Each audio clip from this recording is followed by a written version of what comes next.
Jayo Radha Madhava Kunja Bihari.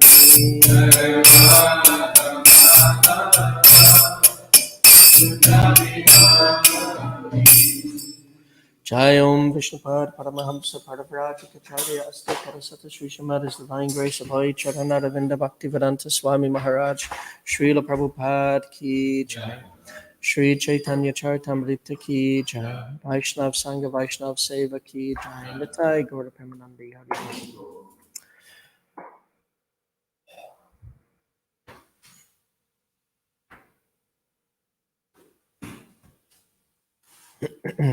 Excuse me.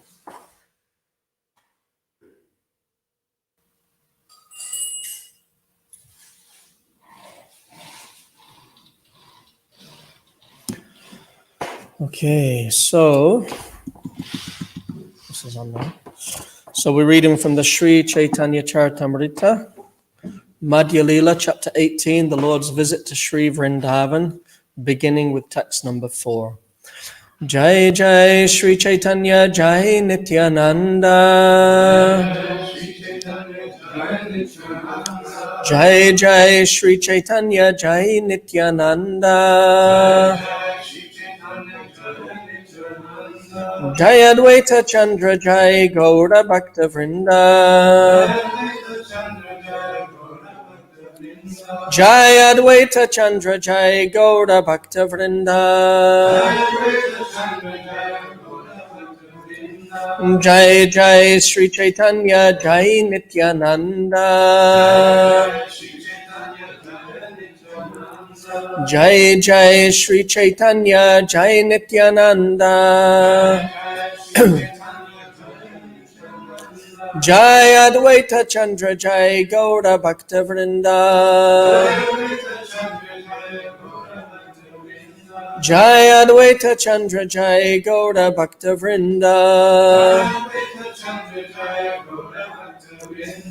Jai Jai Sri Caitanya Jai Nityananda.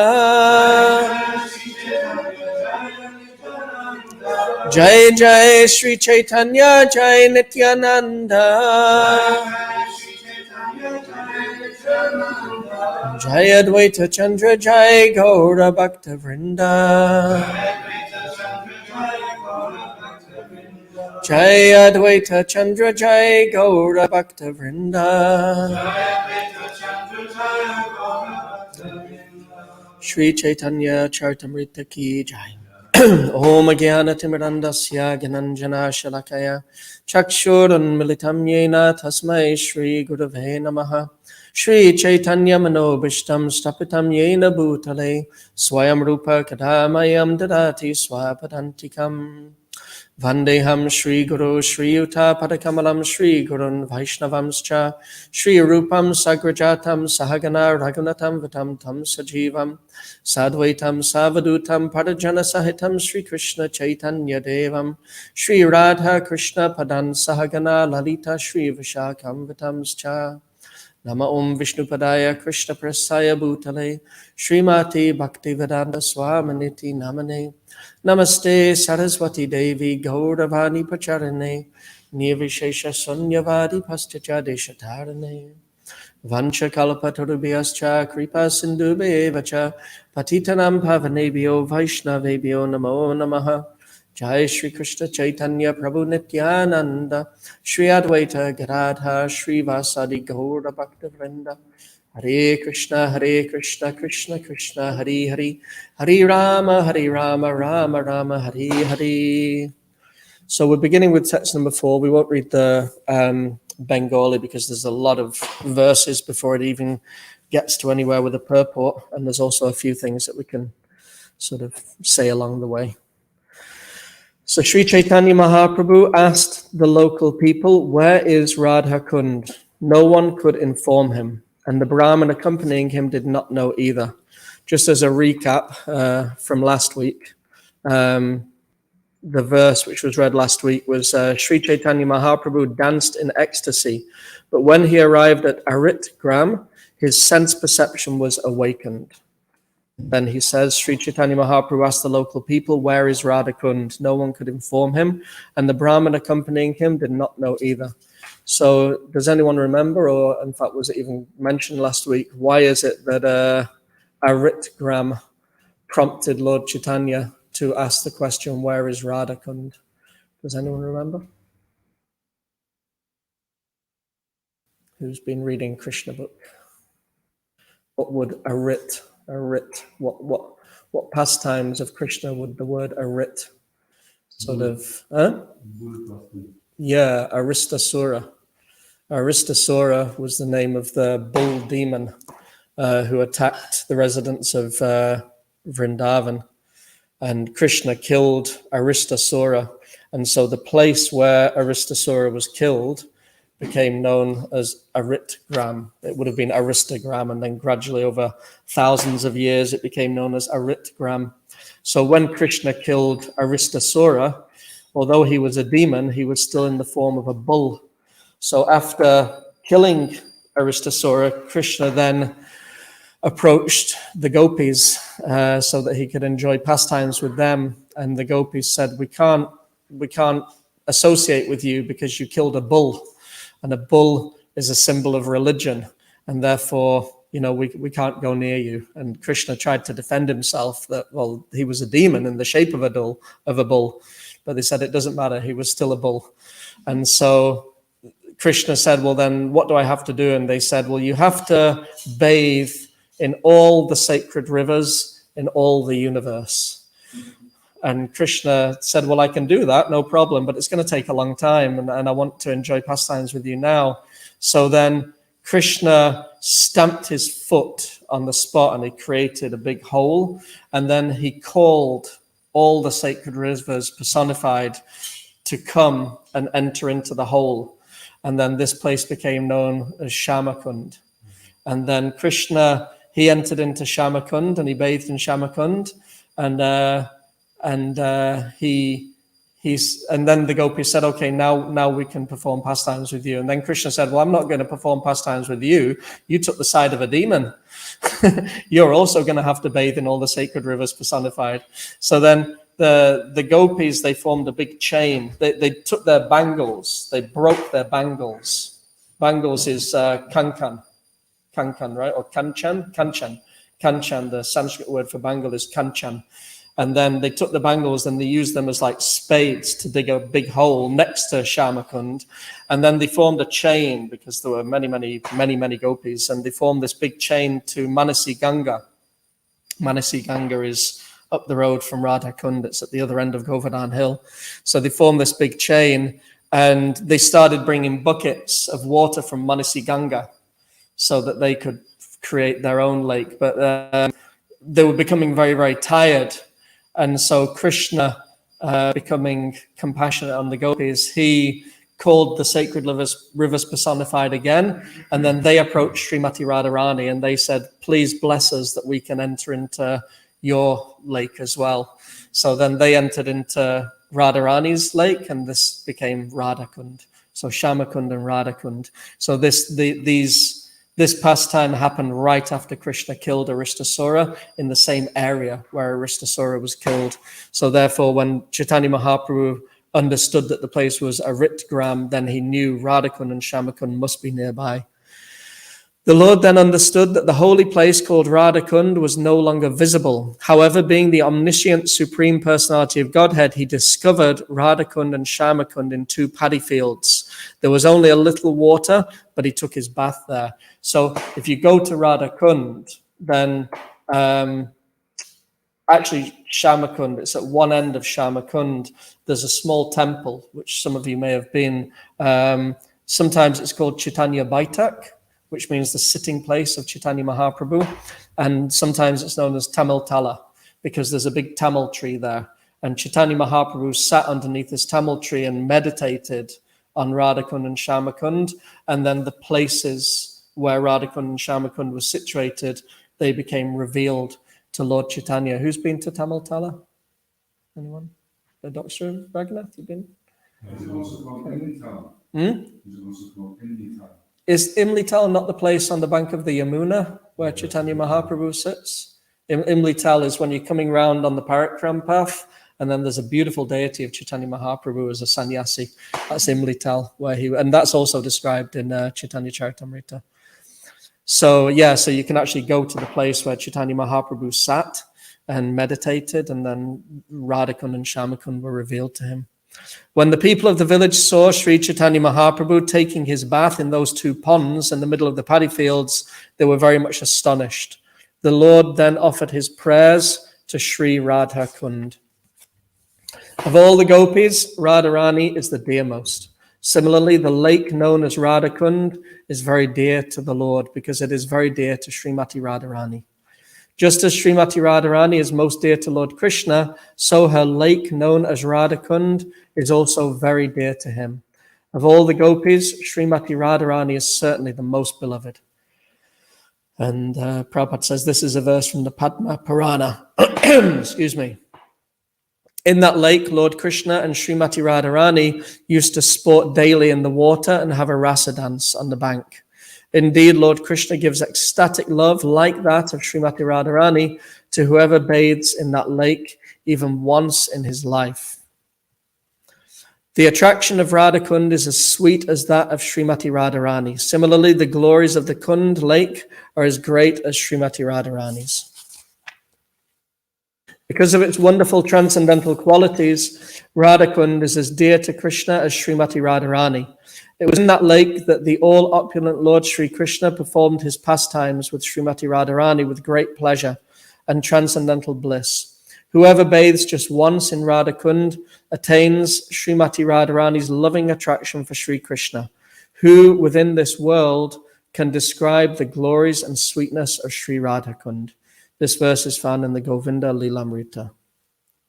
Sri Chaitanya Mahaprabhu thus offered prayers to Radhakund. Overwhelmed by ecstatic love, he danced on the bank, remembering the pastimes Lord Krishna performed on the bank of Radhakund. Sri Chaitanya Mahaprabhu then marked his body with tilak made from the mud of Radhakund, and with the help of Balabhadra Bhattacharya, he collected some of the mud and took it with him. Sometimes we may see devotees with like a sort of blackish or a very, very dark brown tilak, especially when you're in Vrindavan, but also outside of Vrindavan as well. We see that sometimes devotees have this very, very black tilak. So this is usually tilak which is made from the mud from Radhakund. When you go there, all these little Brajbasi girls are running around trying to sell you sticks of Radhakund tilak. Mm-hmm.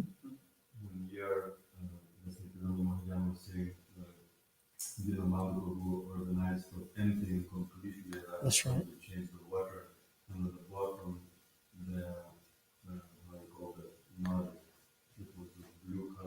Blue color. Describe because Srimati Radharani cannot is always thinking about Krishna, so the mud at the bottom become blue, and between a little piece and it was blue. You still got it? Yes. Kanchan Kund, because Radhakund was excavated by Raghunath Das Goswami. Lord Chaitanya blessed Raghunath Das Goswami that Radhakund would be his place of residence. That, I mean, we could really get lost in all these pastimes, so I have to try not to get too sort of carried away, because you could literally you could spend weeks just speaking about the pastimes and glories of Radhakund and Vrindavan and the six Goswamis and all the stories and pastimes. There's so much to say, and it's really hard to not lose control and sort of speak about these things. But originally it was this small kund, and that's Kanchan Kund. That's the kund that was originally excavated by the gopis with their bangles. And then he excavated Radhakund and made it bigger so that people could, he knew that many pilgrims would come and want to bathe in Radhakund and take shelter of Radhakund. So when you go there now, it's a very, very big lake, very big lake. But originally it was this very, very small thing. And when every few years they drain all the water from Radhakund in order to clean it, and then you can see the original Kanchan Kund down at the bottom, the kund made by the gopis. So in the Nectar of Instruction, the glories of Radhakund are described in quite some detail. And sometimes, like for instance, when we speak about Krishna's pastimes in Vrindavan, Krishna's pastimes with the gopis, Krishna's pastimes with Srimati Radharani, then somewhat understandably and justifiably, devotees become a little bit cautious, because these are considered to be the topmost of all of Krishna's pastimes. And so there may be some apprehension about wanting to even hear. Sometimes we even become apprehensive about wanting to hear anything about Radha and Krishna or Vrindavan, because we're thinking, oh, I'm not qualified to hear these things. So that type of apprehension is okay.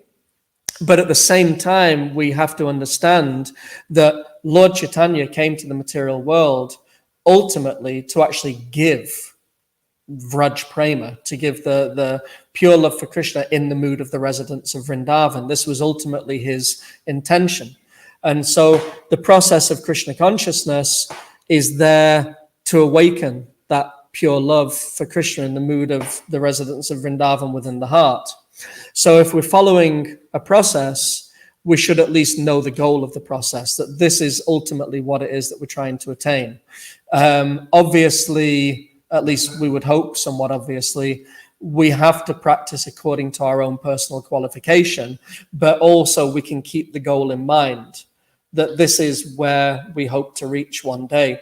And in the Nectar of Instruction, which is it's a very small book, it's 11 verses. The Bhagavad Gita is 700 verses. 11 verses is just over half of the shortest chapter in the Bhagavad Gita.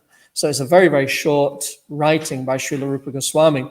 But in that book, the Nectar of Instruction, there's so much information sort of compressed within this very, very small piece of work. And in the Nectar of Instruction, in the last 3 verses, verses 9, 10, and 11, then the glories of Radha Kund are given in some detail. Let's just quickly look at those verses, just the last 3. The holy place known as Mathura is spiritually superior to Vaikuntha, the transcendental world, because the Lord appeared there. Superior to Mathurapuri is the transcendental forest of Vrindavan, because of Krishna's Rasa Leela pastimes. And superior to the forest of Vrindavan is Govardhan Hill, for it was raised by the divine hand of Sri Krishna and was the site of his various loving pastimes. And above all, the super excellent Sri Radha Kund stands supreme, for it is overflooded with the ambrosial nectarian prema of the Lord of Gokul, Sri Krishna. Where then is that intelligent person who is unwilling to serve this divine Radha Kund, which is situated at the foot of Govardhan Hill? In the Shastra, it is said that of all types of fruitive workers, he who is advanced in knowledge of the higher values of life is favored by the Supreme Lord Hari.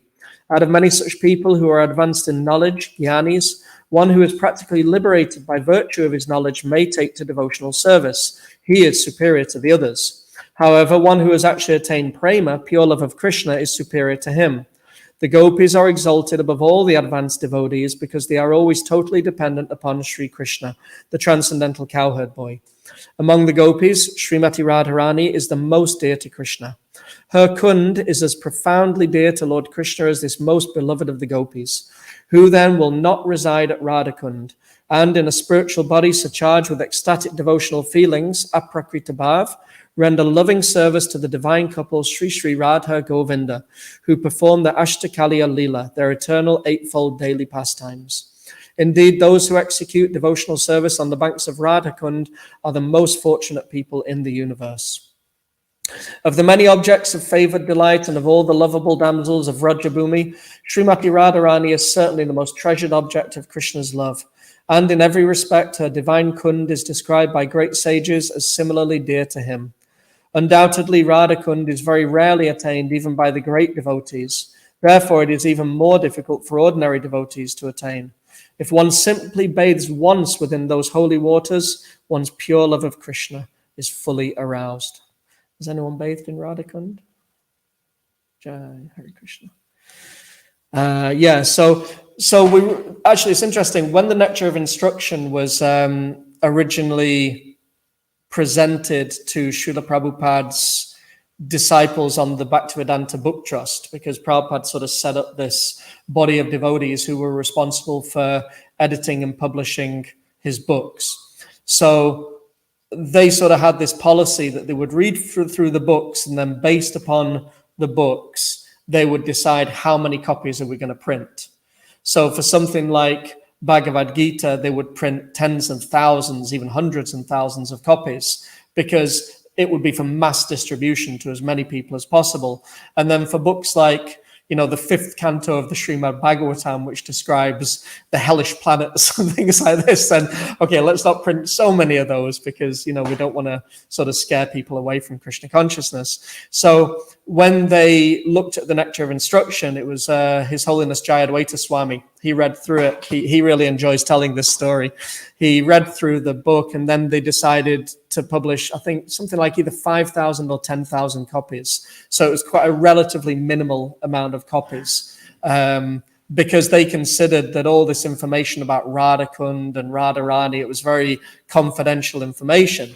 And so they were concerned that this isn't really meant for the ordinary person on the street. So when Srila Prabhupada saw the numbers, he wrote a letter to Jayadvaita Maharaj, and he said, why only 10,000 copies? He said, print 100,000 copies. This is meant for everyone, because this tells people how to practice Krishna consciousness.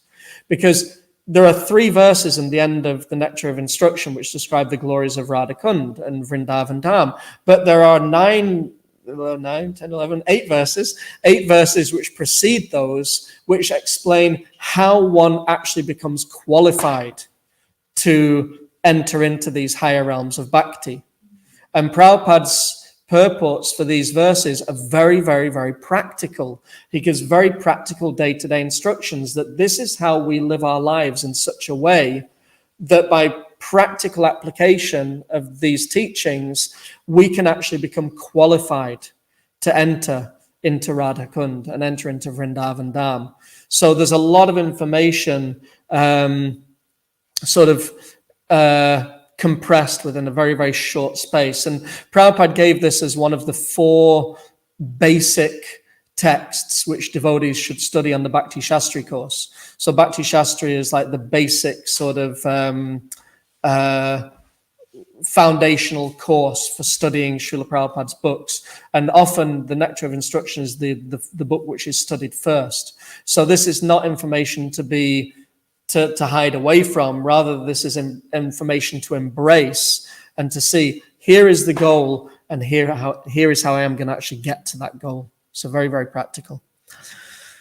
So from Radhakund, Sri Chaitanya Mahaprabhu went to Sumanas Lake. When he saw Govardhan Hill from there, he was overwhelmed with joy. Where is Sumanas Lake? Who can say what Sumanas Lake is? Anyone know? No one knows? Sumanas Lake? Adoxidra? What's Sumanas Lake? Is that where Lord Brahma used to go Shakov Parikrama? He made it out of his mind. Sumanas Lake is Kusum Sarovara.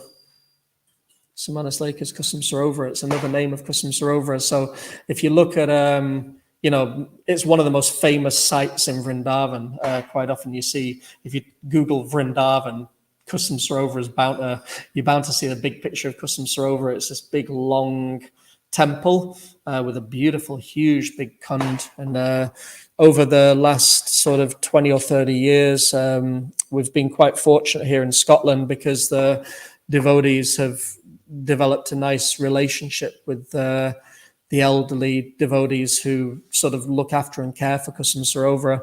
And if you go there now, there's one South African Mataji and one English Brahmachari. So these are former residents of Karuna Bhavan. They went from Karuna Bhavan to Kusum Sarovara to help maintain. So you'll be welcomed and well fed if you go to Kusum Sarovara, Sumanas Lake. When he saw Govardhan Hill from there, he was overwhelmed with joy. When the Lord saw Govardhan Hill, he immediately offered obeisances. Falling down on the ground like a rod, he embraced one piece of rock from Govardhan Hill and became mad. Mad with ecstatic love, the Lord came to the village known as Govardhan. There he saw the deity named Haridev and offered his obeisances to him. So that's in Govardhan town. It's just right next to Manasi Ganga, which is another story. Can't tell all the stories, or else we're going to get completely lost for time. But if there's time, another time. But Manasi Ganga is another really amazing place. Manasi Manasa means like mind. So it's the Ganges which sprang from the mind of Krishna. Krishna brought the Ganges with his mind to this place. So the Ganges is there in completeness at Manasi Ganga. Haridev is an incarnation of Narayan, and his residence is on the western petal of the lotus of Mathura. And when you go to the Haridev temple, the steps are huge because the temple was built in a previous yuga when people were much bigger. So these great big steps that you have to climb up, each step is like this tall. So people were much, much bigger in previous yugas.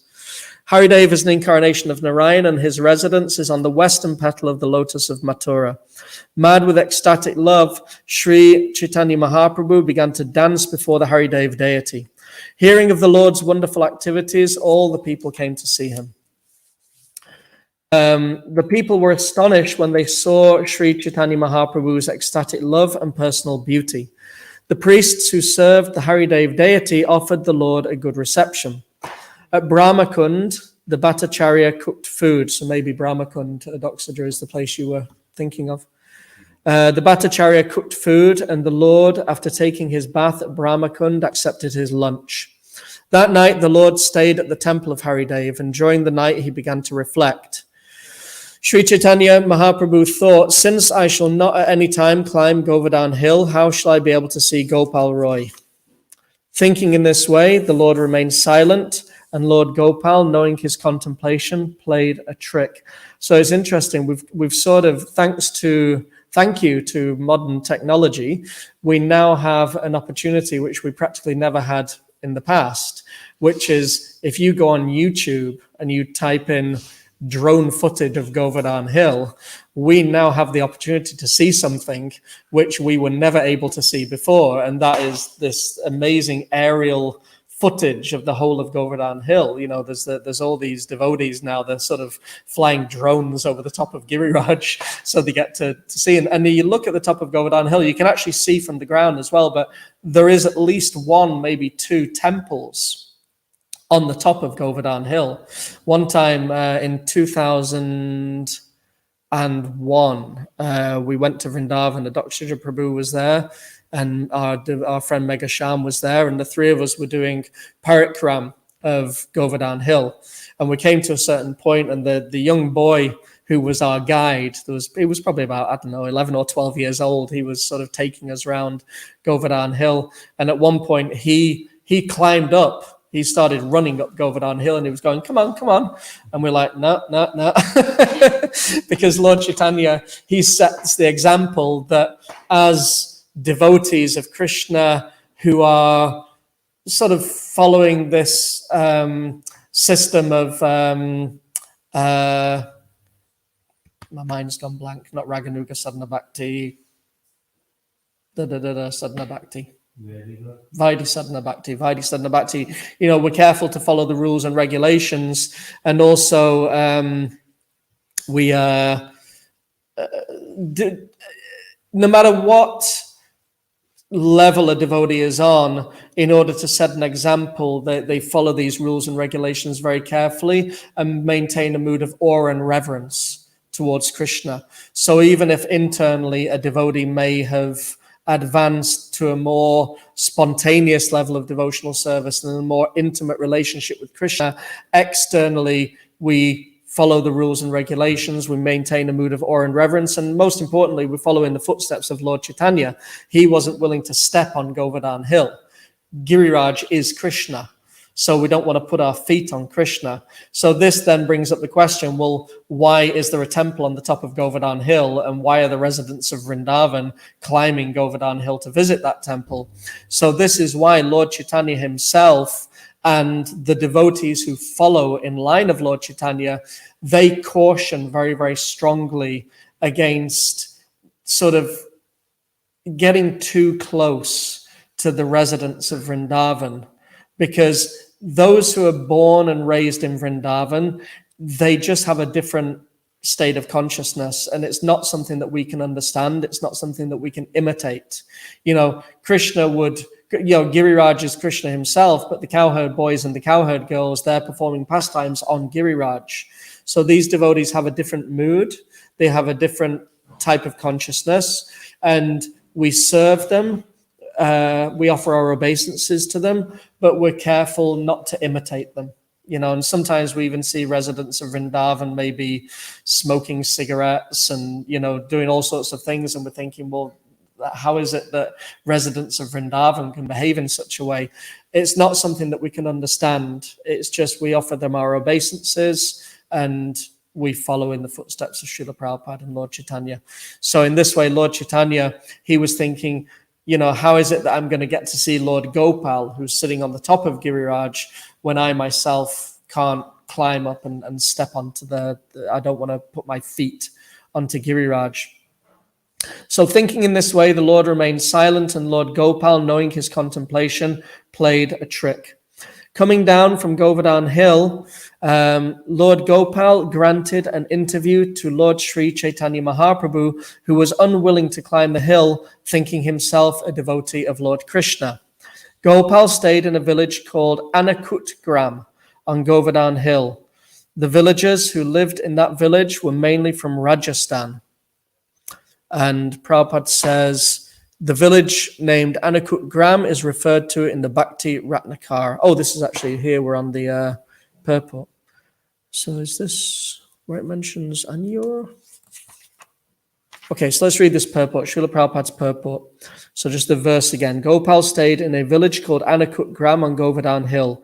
The villagers who lived in that village were mainly from Rajasthan. So Srila Prabhupada's purport. The village named Anakut Gram is referred to in the Bhakti Ratnakar, fifth wave. Gopa Gopi Bunjayena Kautuka Apara E Hetu Aniyo Nama Se Ihara Anakuta Stana E Deka Srinivasa E Stana Darshane Haya Purna Abhilasa.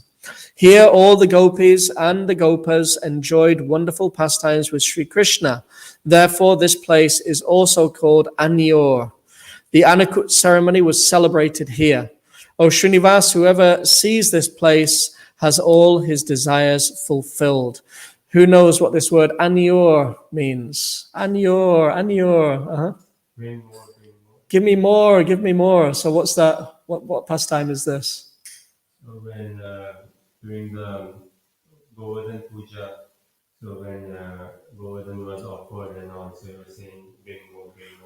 Yeah, they were offering, Krishna appeared in this giant form atop Govardhan Hill. Prabhupada says it was separately manifested form of Krishna. So there was Krishna himself was looking at Govardhan Hill, and then this huge form of Krishna appeared on the top of Govardhan Hill, and they were feeding Krishna, and they got all the food in Vrindavan. They were cooking mountains of rice and halava and puris. It's interesting. One devotee was making the point that there's all these different festivals that we celebrate through the year, and Govardhan Puja is the only festival that Krishna himself personally gives instructions. This is how you celebrate this festival. And right down to the menu. He gives the menu for the festival. He says, this is what I want cooked on this particular day. It would be really nice sometime if we were able to actually make the menu exactly as Krishna gives it in the Govardhan pastime.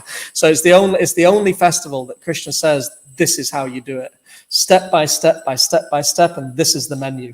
So it's very, very specific. So when the residents of Vrindavan, they were feeding Giriraj over and over, and he just kept saying, Anyor, Anyor, Anyor, give me more, give me more, give me more, give me more. And, that he just kept eating and eating and eating. And then, depending on which version of the story you hear, either it was Balaram or it was a Brajbasi Brahmana, one or the other, depending on which version of the story you hear. Either Lord Balaram or a Brahmin from Vrindavan took one tulsi leaf and fed that to Krishna, and then Krishna said, okay, I'm satisfied. So he was satisfied once tulsi was also offered. So Anyor means give me more. So then the village also becomes known as Anyor. Kundera Nikata Deka Nivida Kanana Etai Gopal Chila Hana Sangopana. Sorry, my Bengali is lousy. Look at the dense forest near the Kund. It was there that Gopal was concealed. Also, the Stavavali. So this is actually Gopal who was found by Madhavendra Puri. Madhavendra Puri is the spiritual master of the spiritual master of Lord Chaitanya's spiritual master. So he's the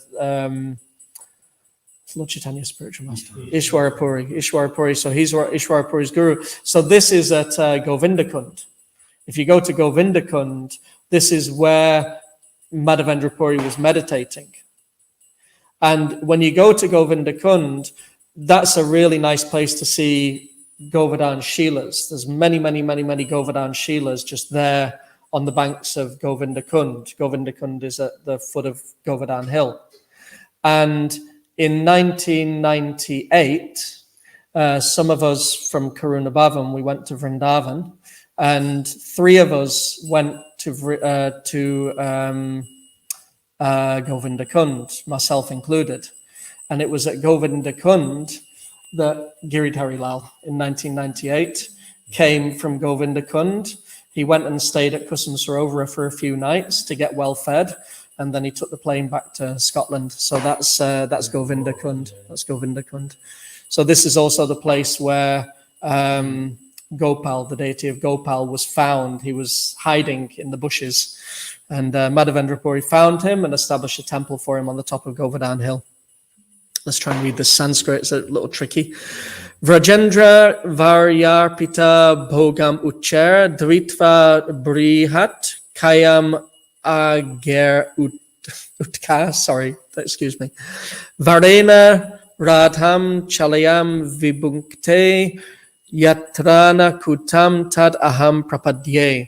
When Nanda Maharaj offered a large quantity of food to Govardhan Hill, Krishna assumed a gigantic form and eagerly invited everyone to ask boons from him.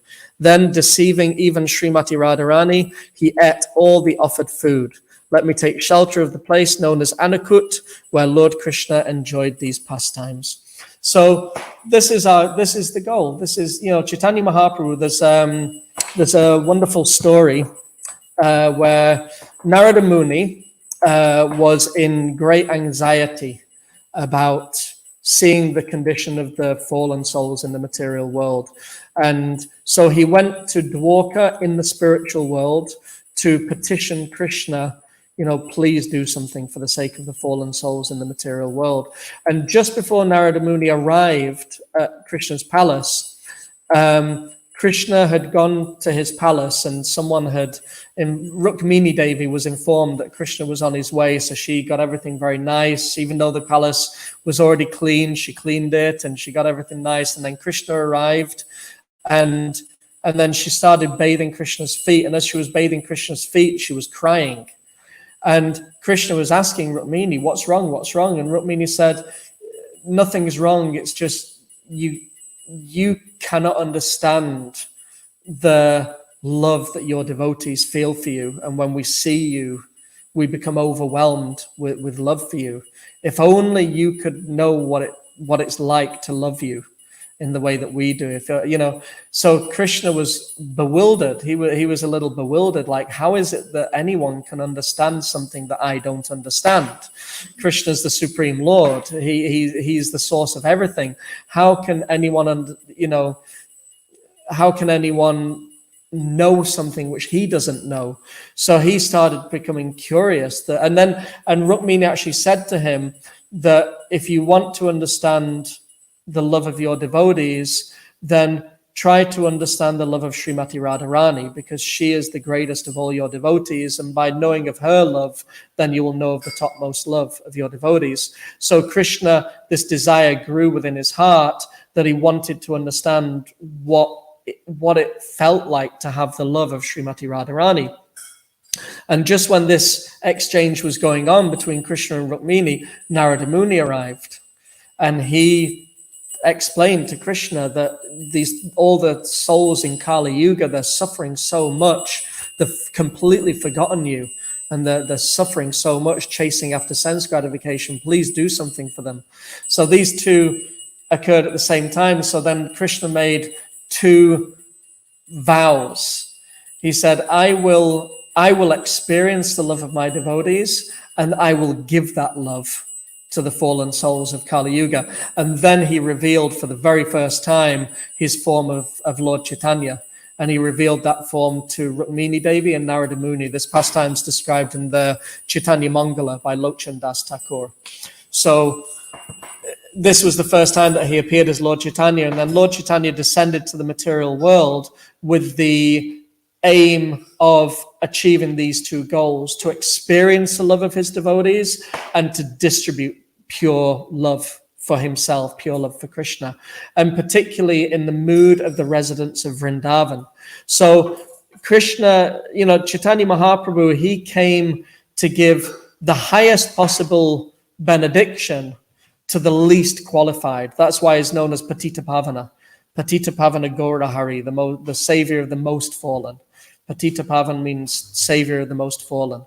So he's the savior of the most fallen. And not only does he save the most fallen, but he comes to give the highest possible benediction to the least qualified persons. In the Brahma Samhita, Lord Brahma says, Galokanamni nijadamni tale chatasya devi mahesha haridamsu teshu teshu te prabhava nichaya vihitas chayena govindamadi purusham tamaham bhajami.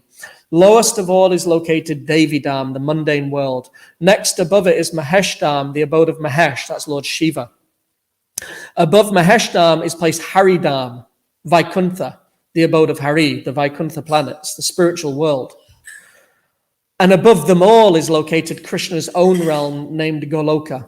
I adore the primeval Lord Govinda, who has allotted their respective authorities to the rulers of these graded realms. So there is this unlimited spiritual sky with unlimited Vaikuntha planets and unlimited incarnations and expansions of Lord Vishnu, Lord Narayan. Lord Ram is there, Lord Nrsingadev is there, Lord Varaha is there, Lord Matsya, Kurama, all the avatars, they all have their own planet, unlimited planets in the Vaikuntha Loka. But above them all, there is this one supreme planet of Goloka Vrindavan. It's the highest realm in the spiritual world. It's the most confidential. It's the most secret of all secrets. And on that planet, the residents have so much love for Krishna that they forget that he's God. In all the Vaikuntha planets, the residents, they know that Lord Narayan is God. They're worshipping him with awe and reverence. But in Vrindavan, the residents have so much love for Krishna that their love covers that awe and reverence. They become bewildered by their own love, and they forget that Krishna is God. And they just love him so much. And interestingly, Lord Nrsingadev is worshipped in Goloka. Lord Nanda Maharaj, the father of Krishna, he has a temple where he worships Lord Nrsingadev. So Lord Nrsingadev, he's present in Goloka Vrindavan. Why do they worship Lord Nrsingadev? To protect Krishna. They worship Lord Nrsingadev to protect Krishna. So Lord Nrsingadev is actually a Goloka deity. That was pointed out actually when His Grace Pankajangri Prabhu departed the world. He'd been worshipping Lord Nrsingadev. And why was he worshipping Lord Nrsingadev? To protect Radha Madhava, and to protect the Panchatattva, and to protect the residents of Mayapur. So he was worshipping in this sort of Vrindavan mood of worshipping Lord Nrsingadev. So this is the highest realm in the spiritual world, Goloka Vrindavan, and this is the gift that Lord Chaitanya has come to give. And the process that he is giving in order to attain that highest realm of the spiritual world is the simplest process. So it's the highest possible gift that anyone can give for the smallest price. Chant Hare Krishna. Chant Hare Krishna, dance, eat prasadam, and hear about Krishna. And we hear about Krishna, we chant about Krishna, we discuss about Krishna, and then this will awaken. By hearing Krishna's pastimes, we develop love and an attraction for Krishna. We develop love for his devotees, and we develop love for the places of his pastimes. We develop love for Vrindavan. This is the goal of the Srimad Bhagavatam. The whole of the Bhagavatam is spoken in order to glorify Vrindavan, and in order to glorify Krishna's pastimes in Vrindavan. That's the reason the Bhagavatam exists, is for the 10th canto. And the reason the 10th canto exists is to present Krishna's pastimes in Vrindavan with the residents of Vrindavan. So this is the goal of our study. It's the goal of our practice. But we have to hear and practice according to our qualification. It has to be according to qualification. So we keep the goal in mind. And in regards to, hearing Krishna pastimes, I'm kind of running low on time, and I want to say a little something about Rath Yatra as well. But, when we're reading and when we're studying, there's different types of reading. There's different types of studying. And there is incidental hearing and purposeful hearing. So sometimes people ask, is it okay to read Krishna book? Because the rasa dance is in there, and the rasa dance is a very, very confidential pastime. Should I just skip over that? No, Prabhupada gave Krishna book for everybody to read. But there's different types of ways in which we can hear and read. There's incidental reading and there's purposeful hearing. So in the matter of Krishna's pastimes, Krishna performs two different types of pastimes when he comes to the material world. There are his eternal Nitya Leela, his eternal pastimes, and his Naimitika pastimes, his occasional pastimes. So the eternal pastimes are pastimes like Krishna's dancing with the gopis in the rasa dance, Krishna's playing with the cowherd boys, herding the cows, being tied up by Mother Yashoda, all these sweet pastimes with the residents of Vrindavan. And then there are the occasional pastimes. So the eternal pastimes, they're also going on in the spiritual world. When Krishna comes to the material world, he performs those eternal pastimes so that we can hear them and experience them and read about them and remember them. But he also performs occasional pastimes, Naimitika pastimes. These are pastimes which don't happen in the spiritual world. They only happen in the material world. So these are the pastimes such as Krishna's killing the demons, Krishna's chastising Indra, Lord Brahma's stealing the cowherd boys, and Krishna's expanding himself into all the cows and cowherd boys of Vrindavan. These are not pastimes which take place in the spiritual world, because there's no demons to kill in the spiritual world. There's no Indra to chastise in the spiritual world. And these occasional pastimes, they have the effect that when we read them and hear them and meditate on them and memorize them, they have the effect of purifying the heart of the unwanted things in the heart. Each of these occasional pastimes represents a particular anartha, a particular unwanted thing within the heart. And by remembering and memorizing and meditating on these pastimes, then Krishna, in the form of that pastime, enters into our heart and removes those anarthas. And therefore, that makes us qualified to go deeper into the eternal pastimes. So as long as we're in the earlier stages of bhakti, like up to the stage of nishta, steadiness, if we're still not really solidly on the platform of nishta, then our reading of Krishna's pastimes should focus on the occasional pastimes. But we can still read the eternal pastimes, but we put our attention into the occasional pastimes. And then when we become qualified through the anarthas leaving the heart, then we can go deeper into the eternal pastimes. So all the pastimes are to be read, but we put a different type of attention into each of them. And so this is the goal. Vrindavan is the goal. Vrindavan is the goal of our practice. Vrindavan is the gift that's been given by Caitanya Mahaprabhu. Vrindavan is being given by Srila Prabhupada. When Srila Prabhupada established the Krishna Balaram temple in Vrindavan, one of Prabhupada's disciples, once Prabhupada was coming out for a morning walk from his house in Vrindavan, one of Prabhupada's disciples was there, and he was there to greet Srila Prabhupada, and he said, "Vrindavan Dham ki jai, Srila Prabhupada, Vrindavan Dham ki jai." And Prabhupada said, "Oh, you like Vrindavan?" And he said, "I love Vrindavan." So Prabhupada said, "Then it is yours. Take it." So this was Prabhupada's gift. He gave us Vrindavan, but he also gave us the process by which we can become qualified to enter into Vrindavan. So there is the goal and there is the process. And today, Rath Yatra is the day when we celebrate the gopis taking Krishna back to Vrindavan. Lord Jagannath is Krishna in this ecstatic mood of separation from Vrindavan. That's another whole story. I was going to say something about it, but we're running low on time, and it looks like it's going to be 2 down, 8 to go. So I better wind up soon, or 2 down, 6 to go. So, but Lord Jagannath, he has this unusual form, short arms, big eyes, big smile, very unusual form. So this is Krishna in this mood of ecstasy, of separation from Vrindavan. Rohini Devi is a very special personality in Krishna's pastimes. Rohini is the mother of Balaram.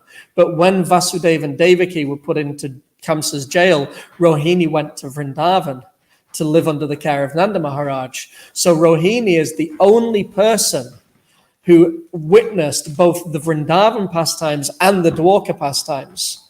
She's a very special personality. So when Rohini went back to Dwarka, the residents of Dwarka were asking Rohini Devi to tell them about Krishna's Vrindavan pastimes. So she was narrating the pastimes, and Krishna and Balaram were hiding outside the door listening. And when they heard their own pastimes in Vrindavan, they took on this incredible ecstatic feature of Jagannath. And then when Subhadra Devi, the sister of Krishna, saw Krishna and Balaram in those forms, she took on an ecstatic feature by seeing them in that form. So these forms of Jagannath, Balabhadeva, and Subhadra, these are the forms of the Lord in ecstatic separation from Vrindavan and from the residents of Vrindavan. And Rath Yatra is all about bringing Jagannath back to Vrindavan. The residents of Vrindavan, they're pulling Krishna on his chariot back to Vrindavan Dham. So this is a very, very, very special day and a very special meditation. And Jagannath is so merciful. He was the original deity in ISKCON. This was the original deity that Srila Prabhupada gave us to worship in ISKCON. That's another whole story, but we are out of time now. So another story for another day. Okay, so Sri Caitanya Charitamrta ki jai. Srila Prabhupada ki jai. Sri Kota Nitai Mayapushashi ki jai. Sri Vrindavan Dham ki jai. Nitai Gaura Premanandi Haribol. Do we have time for any questions or comments, or should we just wind up there? It's past. Say again? Okay, is there anything online to address?